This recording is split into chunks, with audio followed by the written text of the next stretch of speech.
stop there so that we can get into what Azimio thinks. The fact is, many Kenyans are both anxious and uncertain of what the future holds.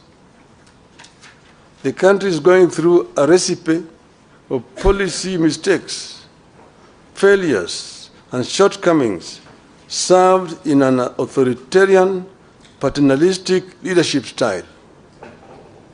Nobody in government cares about building broad public support around these programs. Everything is forced down everyone's throats. In the run-up to 2022 election, we warned that the sectors of every economy are intertwined, and you cannot benefit one sector by denying the other. We warned that Kenya Kwanza was never going to help the hustlers by robbing the rich and the middle class.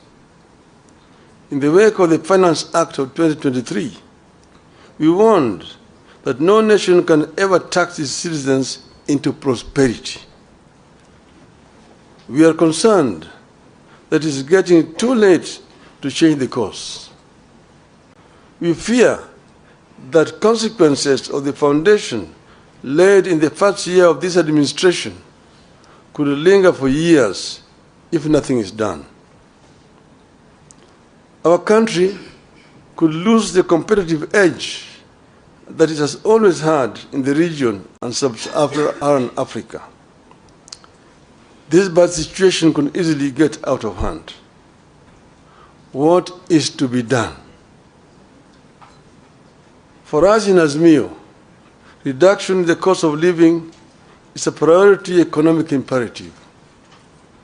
This will be achieved by providing some basic relief to citizens, including reduction of taxes and stimulating production.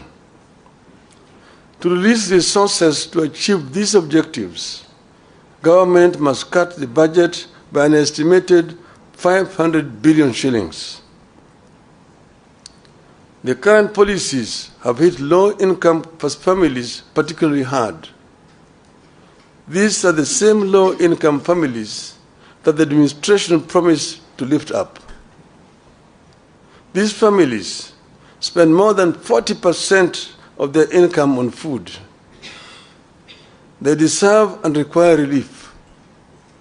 In particular, we must cut fuel taxes and raise social welfare payments. At this time of duress, we demand tax cuts, not increases. Kenyans need to see their taxes go down, not up. We believe the current taxation regime is not sustainable. We warned at the beginning that beyond a certain point, increasing taxes leads to lower collection. It has become real as Kenya Revenue Authority misses one revenue target after another.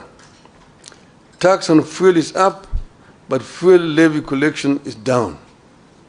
We were doing this as a result of our experience when we formed government under NASA. Under NASA, we found an economy that was stagnant, and the growth was negative.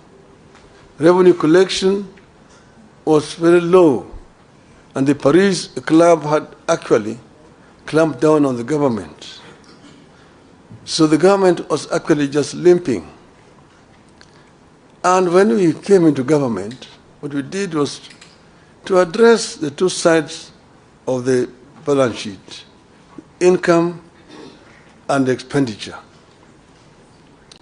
We found out the government was collecting 200 billion shillings of all that was being collected.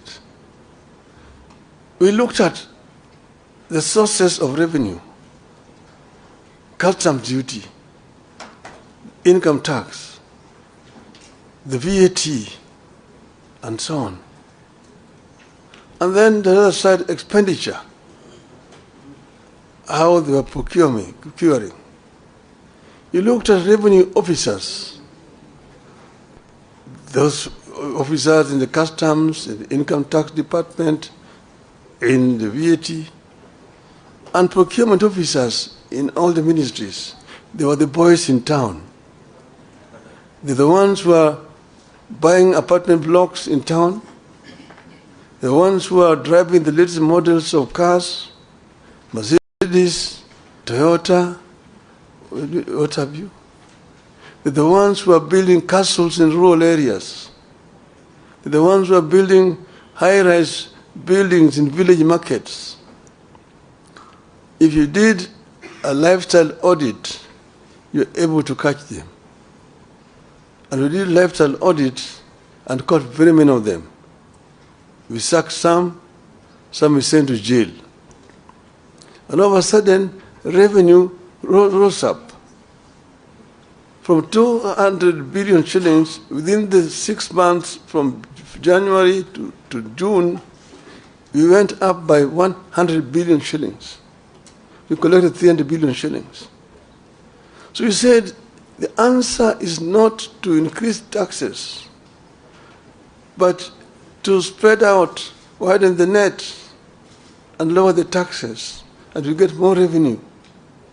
The following year, it went 500 billion, 700 billion, 900, we reached 1 trillion. We were able to finance most of our budget from local resources without having to borrow from donors. 95% of our development expenditure was coming from local revenue. And that's why we were advising the inadvisable that you don't have to increase taxes to get revenue. Procurement, because you can raise revenue, but it all just goes into people's pockets. We found that under Moi, there was a procurement law which says that any item above 100,000 shillings had to be procured competitively. In other words, you have to advertise in at least 3 newspapers. And there must be at least 3 bidders, and you procure competitively. Each and every ministry has a procurement officer seconded from the treasury who was in charge. We found that each procurement officer had 3 companies registered. And there was a kind of a cartel and a collusion. The one in Ministry of Finance is supplying Ministry of Education. The one in Education is supplying health. One in health is supplying roads. When roads